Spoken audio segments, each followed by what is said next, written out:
Talks About Everything.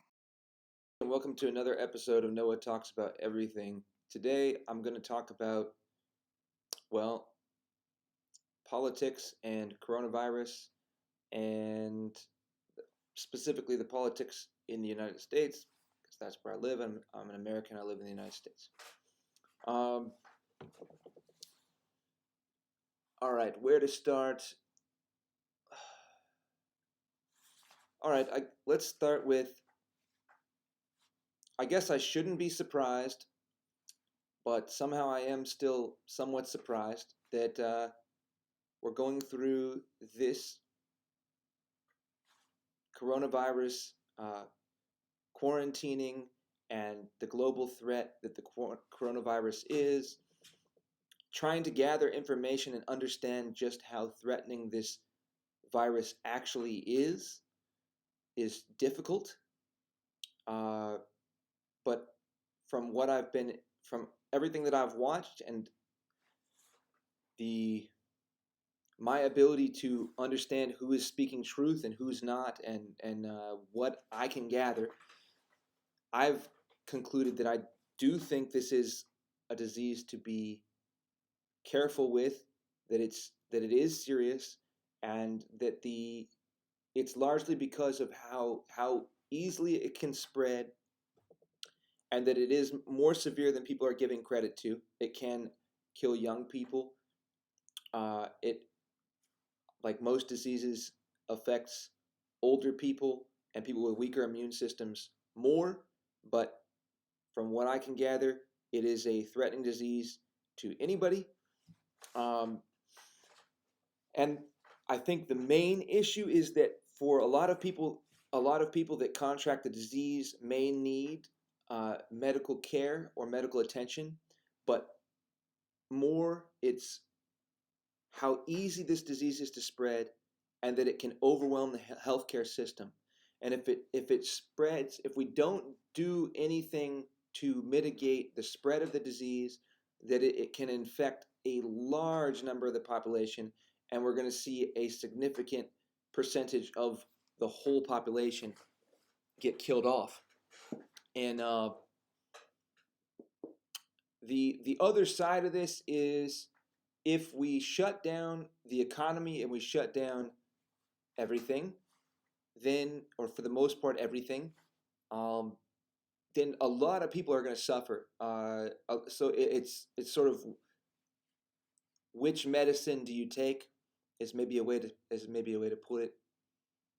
Either choice you have, you either go with the disease and deal with the consequences of the disease, or you deal with the consequences of shutting things down and social distancing. I've seen people, I've seen that Trump is thinking about opening up the economy again and saying people can go back to work, and things don't need to be shut down. And that's because he's thinking that it may be better to deal with the direct consequences of the disease and allowing it to spread and run its course and see what happens, versus continuing down the path that we're on now and the economic destruction that this might have and the consequences that this could have for our country. And I think and people may not really appreciate the gravity of the situation, because I think people always think it's too big to fail, we're too powerful or too big to fail, but we're not. And this should be clear evidence of that. All right, so the title of this this video, they're still playing. That's what comes as a surprise somehow to me. That I would think in this situation, seems everybody can be on the same side in this situation. We're all Americans. We're all hurting as a result of this. And what do we do to address it? How do we know what's going on in the big league politics? I don't think, who's giving honest information, who isn't biased. How do we know what's actually going on? All right, so I'm going to take a guess, and I'm guessing that Trump's actually trying to get money into the hands of the American people. I think he is, and I think this because he wanted to do a smaller amount of money given to everybody in the form of, I think, $1 trillion, and then other people wanted to up that, and more people, including Democrats, wanted to give more, and so then the number was going to be $2 trillion, and that was going to be given out, and I'm not sure how that was going to be given out, but the idea, I think, ultimately is to try to give to the people that need it the most, and give it to the places that need it the most, whether that's companies to keep companies afloat so they can employ people, or whether that's directly to people. And what it seems to me to be is that we've got Nancy Pelosi and the Democrats wanting to use, as they say, no good crisis, let no good crisis go to waste, use this crisis as leverage to get what they want in other areas of politics. And it's just like, I guess, how much lower can you go? It's amazing to me. That's what it looks like to me. And if that's what's going on, it's amazing to me that people I guess they don't have any. They try to shame and cast the blame and the shame over on. It's just what do you call it? Bait and switch, or smoke and mirrors, and if you try to say that's what they're doing, then they're going to say that's what the Republicans are doing. And since they're very good at, putting confidence or feigning confidence when they speak, or feigning conviction when they speak, and they're good at speaking and clouding things with the words they use, rather than be specific. That doing the old political thing. And that's probably the thing that people love most about Trump, is that he doesn't play that bullshit. He says it, and you know,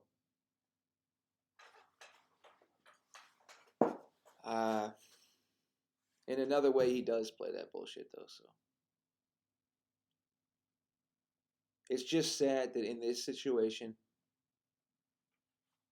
you know, they're still playing politics. You would think this would be the one thing that everyone could come together on. You know, people are hurting, people need money, people are going bankrupt, the economy's shut down. There's no telling how long this situation is going to persist. There's no real good outcome here. It's either economy shut down, or the disease spreads and kills people. A bunch of people that don't know what the fuck they're talking about are telling everybody that it's just, oh, the flu comes and goes, and it kills these people, and so they don't have any connection to anybody that's actually a scientist or actually knows what the hell they're talking about. They're just spouting out this bullshit.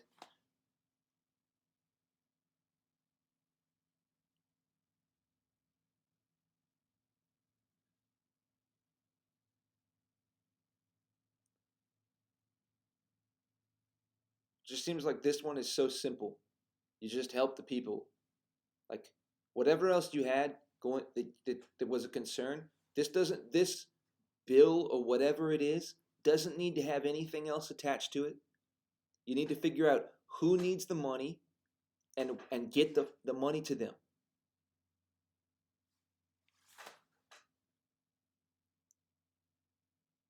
That's what Nancy Pelosi should be doing. That's what Donald Trump should be doing. That's what all these people that have been trusted to run the fucking government, they need to get the money and give it to the people that are in need. Not play political bullshit games. All that other stuff can wait.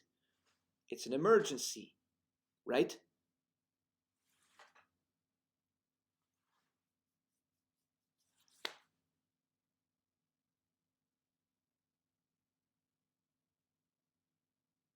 It's so hard to have hope, you know, for me.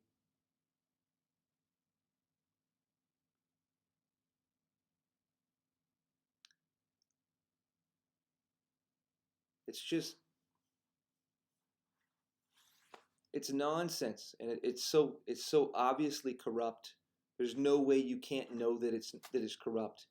And whether it's the Republicans that are corrupt or the Democrats that are corrupt, what if they're all corrupt? You know, I mean, almost certainly that's what it is. I'm a musician. I've been a musician in a few different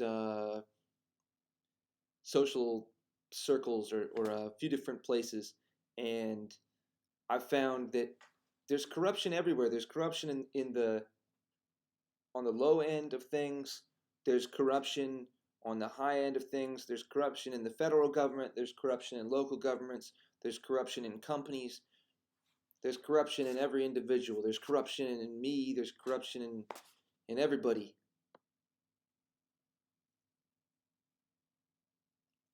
All right. So if you're not thoroughly depressed by this video,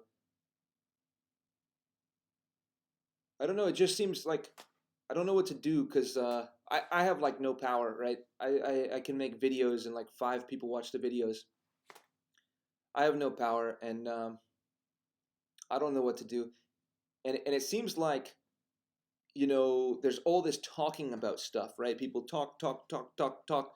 All these politicians and talking heads talk, talk, talk. And I find talking heads that I think, you know, are saying things that I kind of agree with. And it's sort of like finally somebody's speaking the truth to power. They're getting it out there. But then it just becomes like once they've said it on the broad scale, it's like it doesn't have its same effect anymore. It's like people are like, wow, and so many people like and share and follow it. But then it's like people are just getting their kicks on this stuff. They're just if they watch somebody's sort of heroism of sharing a perspective, then they just it's like watching a movie and you get your kicks on it, and you're like you get a thrill from watching somebody speak truth to power or supposedly speak truth to power. But then a question is, do they even really care, or are they like once they speak the truth to the power and they get all this fame and all these fans, these people that all this love and lauding of them for doing what they did and speaking it so eloquently, what happens? Where's the change? Because all I see is that it just is keeping going down the same path. Nothing seems to change. People are just still angry and sort of at war. Two-party system. Here's something. I was talking with my wife about this earlier today. A two-party system, the way the two-party system is supposed to function is the House of Representatives and the Senate. These are supposed to help offset each other, right? You can have, if one of the chambers gets corrupted, then the other can help prevent corruption from getting all the way through. I think this is the idea of the balance of powers and the president being able to veto. But everybody within, every Democrat, every Republican, every independent, everybody that's holding a seat, they are supposed to make up their own mind. Everybody is supposed to be an individual. And you make up your own mind and you go with your conviction. You represent yourself, you represent the people that you are there to represent. Actually, that's really what it is. You're not even really supposed to represent necessarily your own feeling. You're supposed to try to represent what the people that you are serving want. And sometimes that means going against what they are saying because you're there to act in their best interest. But you're not there to just accomplish what you want. You're there to serve the people. But now what we have is not people making up their own individual minds. We have two teams, and we have two teams at war. They, on any kind of, there are issues that just make this abundantly clear when almost 100% of Democrats vote one way and 100% of Republicans vote another way. Take impeachment, for example.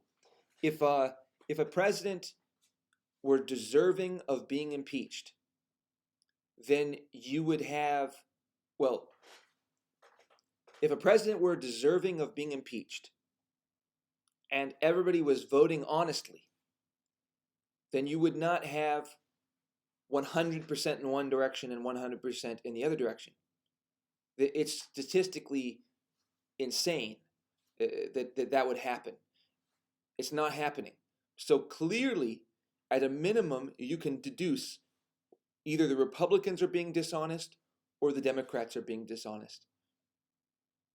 When impeachment's on the table and 100% of Democrats are voting one way and 100% of Republicans are voting the other way, somebody's being dishonest or everybody's being dishonest. But both sides are not telling the truth.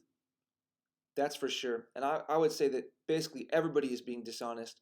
But if I had to go fight a war tomorrow, I would take the side of the Republicans.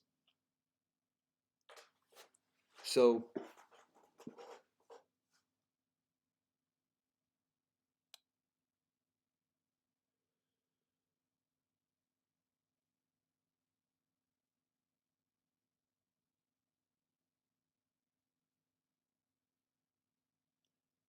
or maybe I'd just leave.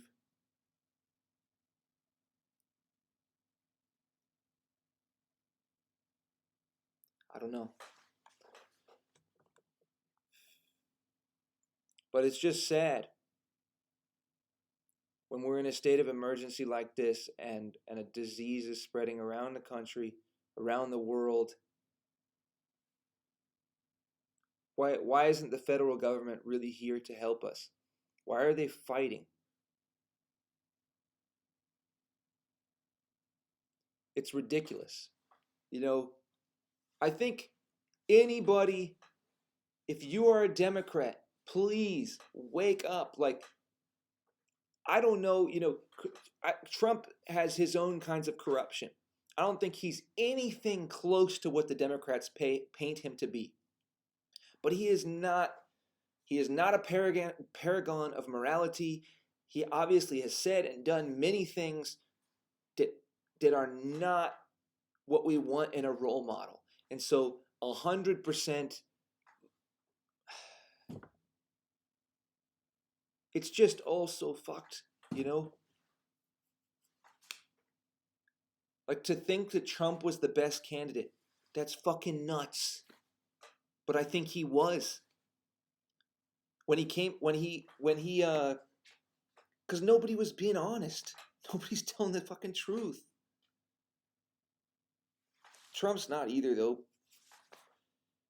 But he does tell a lot of truth, and that's something that the Democrats don't give credit for. They don't give him credit. They don't give credit to that. He does tell a lot of truth. He speaks directly. He is one of the most available presidents I've ever seen. I mean, the amount to which he talks to media and tries to give as much information as possible, it's amazing, people. It's like I'm 33 and I don't think I would have the energy that he has to do that. It's unbelievable. I do think he is trying, in a lot of ways. I think he's trying, and he doesn't get credit for that. But look at Nancy Pelosi. I fucking hate saying Nancy Pelosi's name. She is playing a political game to get more things in the legislation in a time of emergency, in a time of crisis. Instead of just passing this through, getting money to the people, they're playing political games. And you could say it's either Trump or it's Nancy Pelosi, but either one. So what's going to I think it's Nancy Pelosi and the Democrats. I think they want to take this situation, add a bunch of stuff to this bill or whatever it is that you have to pass in order to get money to the people. And I think she wants to take that and then not be willing to pass it unless there are these other things that are added to it. And that way you leverage the crisis of the American people and you hang that over the heads of the Republicans and say, if you do these things, then we'll do this. And so if you don't, then the American people are going to suffer. And it puts the Republicans in a position where they almost have to, because they almost have to give the Democrats what they want because the cost is too great. It's like it's ridiculous. I mean, think of it another way. It's like holding a gun to like hundreds of thousands of Americans, if not millions. It's millions. It's millions. It's like even like over 100 million.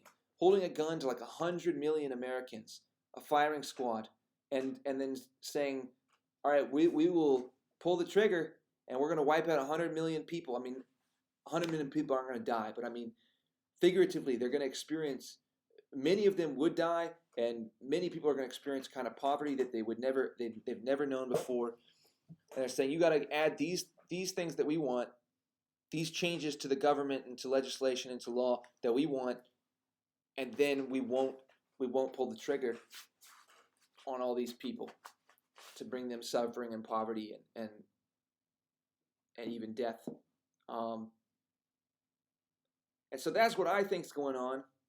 But what they're going to say is it's the Republicans, because nobody has access to these different bills, or the vast majority of Americans aren't going to read the bills if they do have access to them. And they're going to say it's the Republicans. The Republicans didn't, all they needed to do was accept this. And instead of accepting these things, they're wanting to play politics. And they're not going to give you all the money because they don't want this in the bill. Or whatever they're going to say. They're going to be more eloquent than I am on this, but they're going to say what they need to say and say it in a smooth, cloudy way to get you to think that it's the Republicans. All right? But fundamentally, regardless of who it is, if it's the Republicans or the Democrats, we need to get the money to people. And so both of them are actually playing it, At the end of the day, they are. But I think it's mainly coming from the Democrats. I don't think they want to play fair politics anymore, and I think that they just want to win at all costs. And I don't think they give a damn about the Republicans. And you can see it in the rhetoric that comes out of many of their mouths, and you can see it in a lot of the people that. There's so much like hatred against the Trump hat. The media and the left have stirred up legitimate hatred, and while all the while pointing the finger and saying those are the hateful people, those are the Nazis, and they've convinced so many people that Trump is a racist and that it's unbelievable. And they've convinced so many people that that white people are like racist. And they've convinced it's fucking crazy. You're like thinking at some point everyone's going to wake up. But they're not.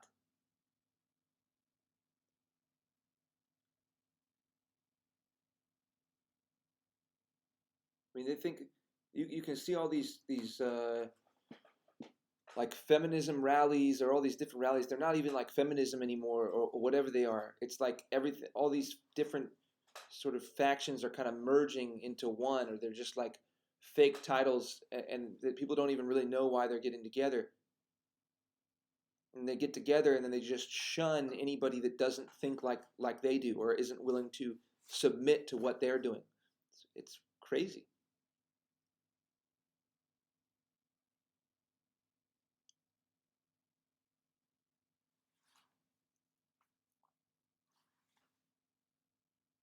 What do you think is going to happen when these people get actual power?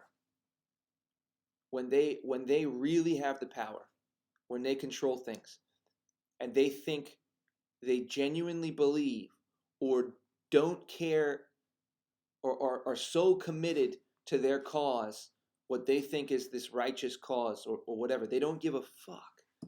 And they're so committed to it. What do you think is going to happen when they get power and they think Republicans are Nazis? That Republicans are racist?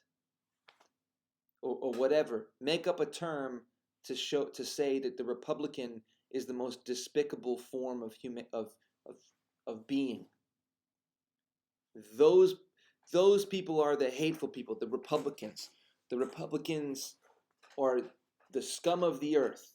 They're the Nazis. They are the scourge. They are why we experience suffering. It's the fault of the Republicans, of these horrible, racist, white nationalists, and not to mention that white nationalists, as we can see from how Democrats talk, that white nationalists can actually still be. They can be black people. They can be. They can be Muslim. They can be. They can be Argentinian or Latin American. They it's you don't have to be a white person to be a white nationalist, which is kind of weird, but I guess it's true. But in theory, or like in by definition, you don't have to be a white person to be a white nationalist. But it would be a very strange thing if you weren't white and you were a white nationalist. That obviously doesn't make any sense. So you would have to be a complete crazy person to be that. And that's what that's what Democrats think. So many people of massively diverse backgrounds that are Republicans or that are conservatives, that identify as conservative. You can see in tons of videos, so many Democrats will still call them Nazis, will still call them white supremacists or white nationalists or whatever. So what do you think is going to happen when those people, if they ever get real power, what's going to happen? Do you think they're gonna uphold the way that a lot of the conservative side treat them, and try to have conversations and be respectful and be nice, or not necessarily respectful, but try to have conversations and try to have a back and forth? There is a basic respect in that. It's just trying to have a conversation. I think a lot of them are crazy and ridiculous, but I at least respect their humanity, that I'm not just trying to go kill them, right? So what if they get real power? I think they're gonna kill people. That's what I think. If they think you're a Nazi, a white supremacist, right? White supremacist. If they think, I think these are just sort of phony labels. They don't really have any meaning, because these people that they're calling Nazis and white supremacists aren't Nazis and white supremacists. I think they know that. I think that they just it's just labels, and they'll come up with something that will stick. That's what they're trying to do, is come up with something that will stick or will resonate with enough people so they can get more people to their cause. But ultimately, I think they just want power, and they want to accomplish certain things. They want to have power in the system, and they want to change the system, and they want to be in control of it. They think that they can be.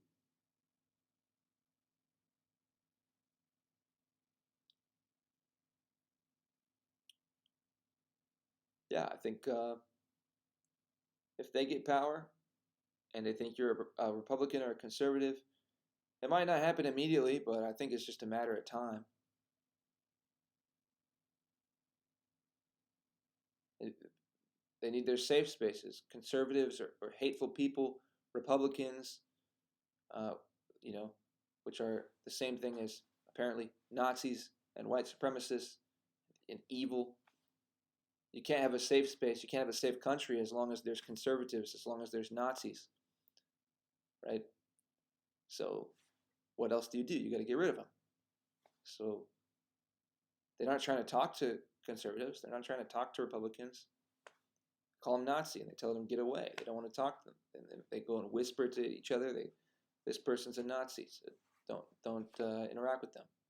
So what's going to happen if they're done with interacting? Then what are they doing? They're after power, and then once they get it, they're going to kill everybody. I don't think that's a fucking joke. So